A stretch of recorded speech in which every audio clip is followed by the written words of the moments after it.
My daughter saved $600 for a school trip to Washington, D.C. My mom took it from her piggy bank for household groceries. My daughter came to me crying. I replaced every dollar by morning. Then I removed Mom from the $2,100/month grocery transfer I'd been running for 4 years. She called Thursday. The supermarket card isn't working. I said, "My name is Edard. I'm 38. I'm a patrol officer in Reno, Nevada, and my brain runs on timestamps whether I want it to or not." Tuesday, 7:26 p.m. I walked into our apartment still wearing my duty belt because I'd been too tired to take it off in the car. My mouth was dry, my hands were cold from the walk-in. I could smell onions, and that cheap lemon dish soap my mom insists is the only one that works. My mom, Galina, was at the stove like she owned the place. My daughter Nora was at the kitchen table with her pencil hovering over a spiral notebook. Nora is 12. When she's nervous, she writes lists. When she's scared, she writes smaller. "Hey, Dad," she said without looking up. "Hey, kiddo," I said. "Everything okay?" Her pencil stopped. My mom didn't turn around. "She's fine."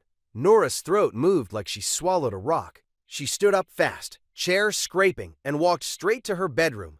Not running, just that stiff, controlled walk kids do when they're trying not to cry in front of a grown-up. I followed her, slower than my instincts. You chase a kid, and they think you're mad at them. Her door was half closed. I pushed it open. She was standing by her dresser, holding her pink ceramic piggy bank with both hands like it might shatter. Her cheeks were already wet. "Breathe," I said. "Show me." She set it on the bed and twisted the rubber plug on the bottom. She tipped it. Nothing. Not even the sad little clink of pennies. She stared into the hole like the money might be hiding. "Dad," she whispered, "it was $600. My brain did the math without permission. $600. School trip to Washington, D.C. Paid in installments. Final payment due Friday. She'd been saving since September. Birthday money. Babysitting Mrs. Alvarez's toddler downstairs shoveling old Mr. King's walkway when it snowed. She had a printed sheet taped inside her closet with DC in block letters and boxes she colored in every time she added cash. "Who took it?" I asked, even though my stomach already knew. Nora didn't say the name at first. She looked toward the hallway like the walls had ears. "Grandma," she said. She opened it. She said it was for household groceries. She said I'm a kid and I don't understand how expensive it is to keep a home. My jaw went tight. My mouth tasted like metal. I walked back to the kitchen. My mom was still stirring, calm as a tutorial video. I didn't raise my voice. "Did you take Nora's money?" She sighed like I was asking her to explain algebra. "Edard, don't make a scene." "Yes. I took it for groceries. We needed food." "You took it out of her piggy bank," I said. She shrugged. "You send grocery money. This month wasn't enough." "It was enough," I said, because I knew exactly what I sent. I ran the transfer like a standing order. My mom finally turned, spoon in hand, wearing that reasonable face that always comes right before something cruel. "It's family money," she said. "Everything in this house is for the household." Nora appeared in the doorway behind me, wiping her face with her sleeve, trying to be silent. My hands went colder. I didn't scream. I went to my bedroom, pulled my phone charger out of the wall, plugged in my laptop, and opened my bank app. Nora and I have been on our own since she was 9. Her mom left Nevada to start over and started over without us. The custody order is what it is. I have primary custody. Child support is sporadic and always a week late when it shows up at all. I work patrol, which means overtime is both a blessing and a trap. 1 extra shift fixes a bill. 2 extra shifts means you don't notice your kid getting quiet at dinner. 3 years ago, my mom, Galina, called me crying about her rent going up. She was 62 then. She said she was 1 bad month away from losing her place. She promised it would be temporary. Temporary turned into permanent the way mold turns into a wall problem if you ignore it long enough. At first, it was helpful. She'd make dinner. She'd be home when Nora got off the bus on my late shifts. She'd fold laundry while watching game shows. But she also started acting like she had a vote in everything. We had this family language that sounded supportive and was actually a leash. Don't make it weird. Be flexible. We're all trying. Family helps. Don't embarrass me. The first time I noticed the pattern, it was small enough that I talked myself out of being mad. Nora was 10. The school book fair had those glossy catalogs. She wanted a specific set, the one with the dragon on the cover. She saved $40 in an envelope, wrote "Book Fair" on it, and put it in the top drawer of her desk. 2 days later, she asked me if we could go. I opened the drawer with her. The envelope was gone. My mom didn't even flinch when I asked. "I used it," she said. "We needed detergent and paper towels. You should thank me for keeping things stocked." Nora's shoulders dropped like she'd been holding them up all day. I told myself it was a one-off. I told myself my mom was old school. I told myself Nora would get over it because she was a kid and kids bounce back. She didn't bounce back. She got quieter. The second incident was last summer. I had cash in a lockbox in my closet. Not a fortune. $300. Emergency money. I'm a cop. I've seen what happens when your debit card gets compromised at 2 a.m. and you need gas and you're stuck. I came home after a double shift and the lockbox was on my bed, open. The cash was gone. My mom was in the living room watching TV. Volume too loud. I asked, "Did you go in my closet?" She waved a hand. "I borrowed it. The AC bill was higher. It was going to get shut off." "Why didn't you ask?" I said. "You weren't here," she snapped. "Someone has to handle things." That was the line. Someone has to handle things. Like I was the guest in my own life. I replaced the cash and I told myself I'd get a small safe with a key. I didn't. I kept working. The third incident was a gut punch because it involved Nora directly. Nora had a school fundraiser. She sold cookie dough tubs. There was a prize for the top seller, a VIP lunch with the principal and a friend. Nora hates being the center of attention, but she wanted that lunch because her best friend, Tessa, was moving at the end of the year. It was their last kid thing together. Nora sold enough. I watched her count the order forms at the table, tongue between her teeth. So careful. The day of the lunch, Nora came home subdued. Not angry, not sad, just smaller. "What happened?" I asked. She took off her shoes slowly and said, "Grandma told the office I wasn't doing it." I stared at her. "What do you mean?" Nora's eyes filled. She said it was a waste, and I needed to come straight home because she needed help with groceries. I looked at my mom. She didn't deny it. "It's just lunch," she said. "You kids act like everything is life or death. She can eat lunch at home." Nora went to her room without another word. I heard her shut the door. Not a slam, just a click, like she didn't even have the energy to be loud. That was when I started noticing how often Nora learned to shrink around my mother. She'd stop talking mid-sentence if my mom entered the room. She'd hide her snacks because Grandma says I'm wasting food. She'd ask permission for things she never used to ask permission for. I thought it was temporary. I thought, once I got a better schedule, once I saved more, once my mom got back on her feet, it would loosen. It didn't loosen, it tightened. And the money lever was always there, hanging over us like a reminder. Because I was the one paying for the groceries. For 4 years, I'd been transferring $2,100 a month into an account my mom controlled for household groceries. Not because she was incapable, but because she loved to be the gatekeeper. It gave her power. It let her say things like, "You don't know what things cost, and if you'd let me handle it, we wouldn't be struggling." I let it happen because it felt like I was buying peace. Tuesday night, when Nora told me her piggy bank was empty, I realized I wasn't buying peace. I was renting my own house from my mother, and she was charging my kid for it. First, I fixed the immediate problem. That's how my brain works. Stop the bleeding. I opened my bank app and checked my balances. Payday had hit that morning. I pulled up my calendar. Friday was the final payment deadline for the DC trip. Nora had been so proud she was paying it herself, but she'd still planned to hand the cash to the school in an envelope with her name on it. I went to the ATM at 8:11 p.m. I remember because I kept the receipt. $600 withdrawal. Fee, 0 cents because it was my bank's ATM. Timestamp right there. I came back up, knocked on Nora's door, and sat on her bed. I didn't hand her the money like a hero. I just placed it in front of the piggy bank. "I'm not asking questions right now," I told her. "You did nothing wrong. You're going to DC. Her chin did that trembling thing kids do when they're trying not to sob. She grabbed the bills and pressed them to her chest like they were alive. "Dad, I'm sorry," she said. "You don't apologize for being stolen from," I said. Calm, factual. In the hallway, my mom said, "So you replaced it. Problem solved." That was her favorite move. Do harm, then treat the repair like proof it wasn't harm. I went back to my room and started documenting because hope is nice, but paperwork is what holds. I made a folder in my email called Household. I screenshotted every transfer I'd made to the grocery account. $2,100 on the first business day of every month for 4 years. Same description every time, groceries/house. I exported the transaction list to a PDF. Then I checked that account's card activity because my mom had a debit card linked to it. The supermarket purchases weren't just supermarkets. There were liquor store charges. Not huge, but consistent. There were beauty supply stores. There were cash withdrawals on weekends. There was a $312 charge at a big box store that wasn't food. There was a $189 payment that looked like a utility bill that was not ours. I didn't confront her that night. I didn't do the why dance. People like my mom don't answer why. They answer with insults.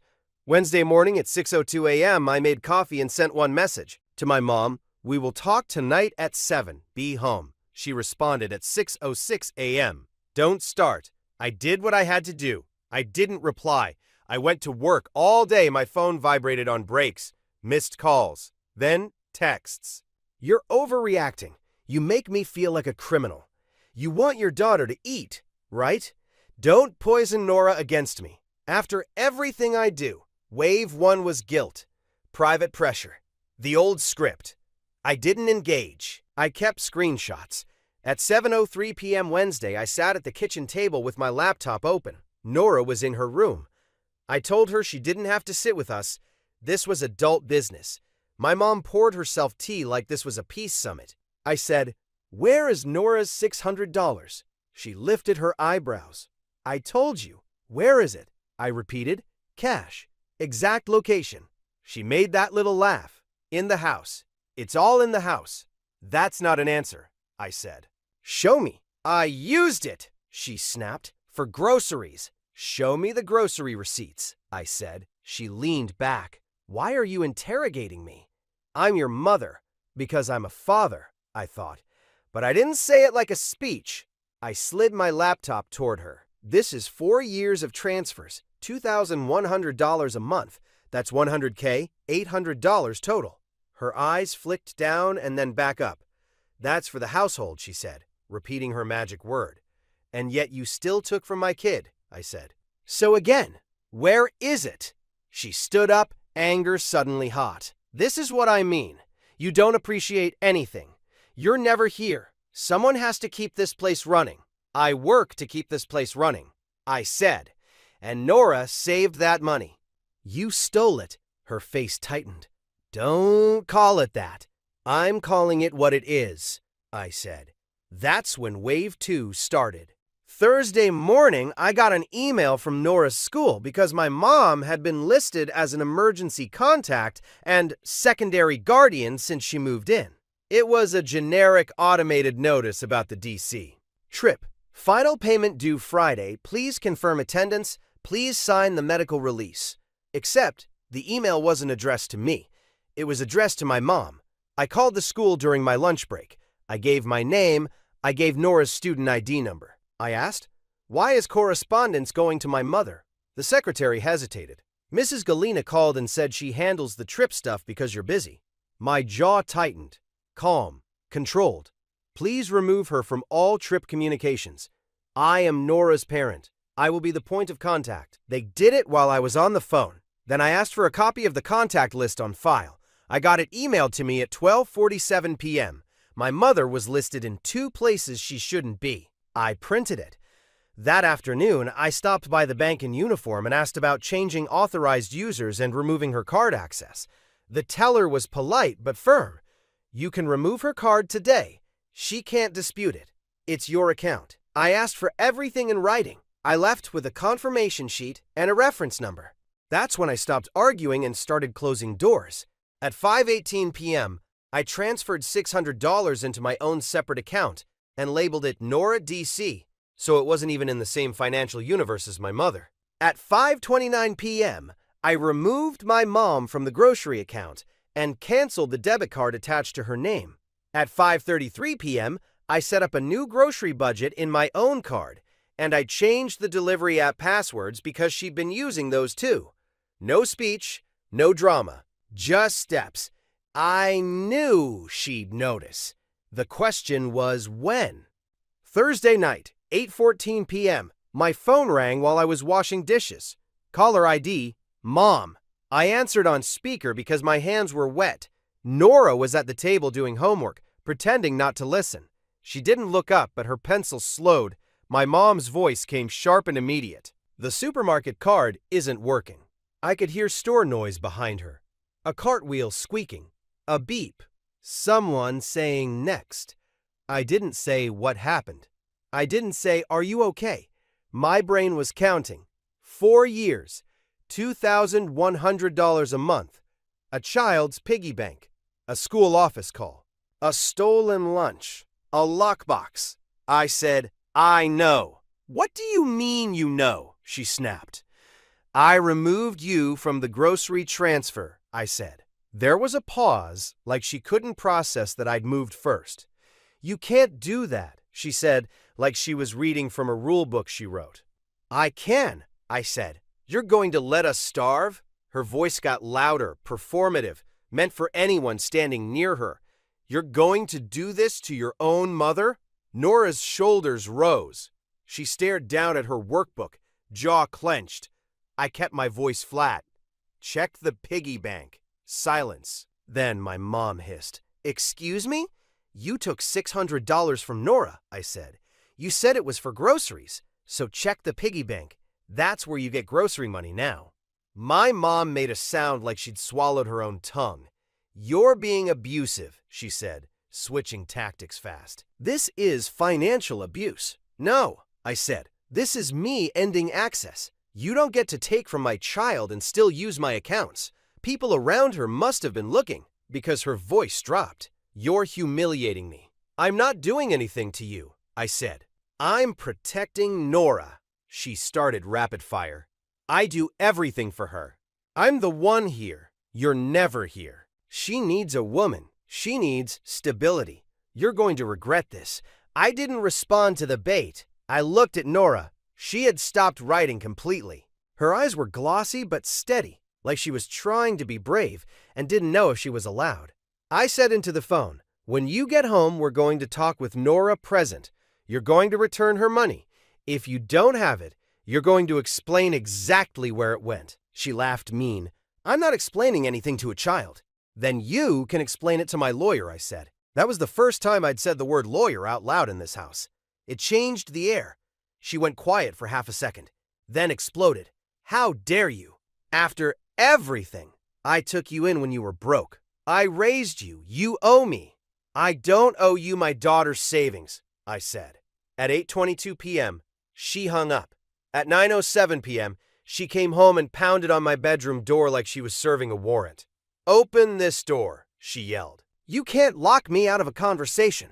I opened it because I wasn't afraid, but I didn't step back.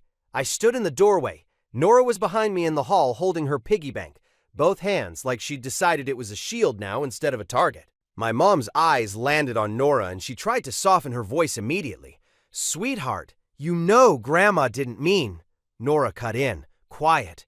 You took my money. My mom blinked like she couldn't believe the kid had spoken. It was for the house, my mom said. You live here. Nora's voice shook, but she didn't fold. I saved it. You didn't ask. I didn't rescue my mom. I didn't smooth it over. I let her sit in the truth she'd avoided for years. I said one sentence. You are not allowed to touch Nora's property or my accounts again. My mom's face went red. You can't just... I already did, I said. She tried to push past me into my room, like she could take control by taking space. I stepped sideways and blocked her without touching her. This isn't your house, I said. You're a guest here. She stared at me like I'd slapped her. Then she turned on Nora again, voice syrupy. Honey, tell your father he's being unreasonable. Nora looked at me, then down at her piggy bank, then back up. I'm going to D.C., she said. That was it. One small sentence in a small voice, but it landed like a gavel. My mom's control snapped. She started yelling about respect, about family, about how I was brainwashing my kid. I didn't debate. I walked into my room, pulled out the printed bank confirmation, and set it on the table where she could see it. Then I did the irreversible step I'd already planned. At 9:26 p.m., I texted my landlord and requested a lock change authorization for Friday morning, stating that an occupant's access was being removed for safety reasons. At 9:31 p.m., I emailed Nora's school a formal note. My mother is no longer an authorized pickup or contact. I attached the custody order and asked for written confirmation. At 9:38 p.m., I messaged my mom in writing. You have 30 days to arrange alternate housing. This is official notice. No yelling, no threats. Just paper and timestamps. My mom looked at the notice and started crying like she'd been stabbed. I didn't move. I'd seen too many people confuse consequences with cruelty. This wasn't revenge. This was a boundary. Friday morning, 6:15 a.m., I drove Nora to school with the envelope in her backpack. She'd counted the bills twice at the kitchen table before we left. Not because she didn't trust me, because she didn't trust the world in our apartment anymore. At 7:02 a.m., the school emailed me back confirming my mom was removed from pickup and contact lists. I saved the email and printed it because peace is easier when it has documentation. At 8:40 a.m., the locksmith showed up. I was off duty. I watched him change the locks while my mom sat on the couch with her arms crossed, staring at the door like she could memorize it back into obedience. When it was done, I handed her one new key. This key is for the next 30 days, I said. After that, you won't have access. You're treating me like a stranger, she said. I'm treating you like someone who stole from a child, I replied. The first week after, the apartment got quieter in a good way. Not the everyone is scared quiet. The nobody is bracing for impact quiet. Nora started leaving her snacks in the pantry again. She started humming while she did homework. One night, she asked if she could tape her DC itinerary back up on the inside of her closet door because she'd taken it down so Grandma wouldn't say it was stupid. Put it back, I said. Tape it wherever you want. She smiled, small and real. My mom tried one last tactic on the second Thursday after the cutoff. She came home with a grocery store cake that said family in blue frosting like that meant something. She put it on the counter and said, too sweet, let's start fresh. I didn't touch the cake. Starting fresh looks like you paying Nora back, I said. I already told you, she said, eyes darting. It went to the household. You're acting like I robbed a bank. You robbed a piggy bank, I said, and you used my money like it was yours. She tried to pivot. So I'm just nothing to you now. I kept my voice level. You're my mother. That doesn't give you rights over Nora. Nora walked in, saw the cake, and froze. Old reflex. Then she looked at me like she was checking the weather. I nodded once, barely noticeable. She walked past the cake without speaking and went to her room. No shrinking, no apology, just choice. My mom's face hardened. You're turning her against me. No, I said. Your actions did that. She left the cake on the counter and slammed her bedroom door. Later, I threw the cake away, still in the plastic. Not out of spite, out of clarity. I wasn't going to let sugar be the price of access. At the end of the 30 days, my mom moved in with my aunt in Sparks. She told everyone I kicked her out for no reason. I didn't correct every story. I corrected the ones that mattered. Nora's, mine, and the school's. Nora went to Washington, D.C. She sent me photos from the steps of the Lincoln Memorial. She looked taller in every picture. The moral is simple, and I learned it late. Family is not a blank check. Love doesn't require my child to pay rent in tears. My boundary stayed in place. My mom doesn't have access to my accounts. She isn't on school forms. She doesn't touch Nora's things. And when she tries to turn it into a debate, I say the same sentence every time. I'm not available for that.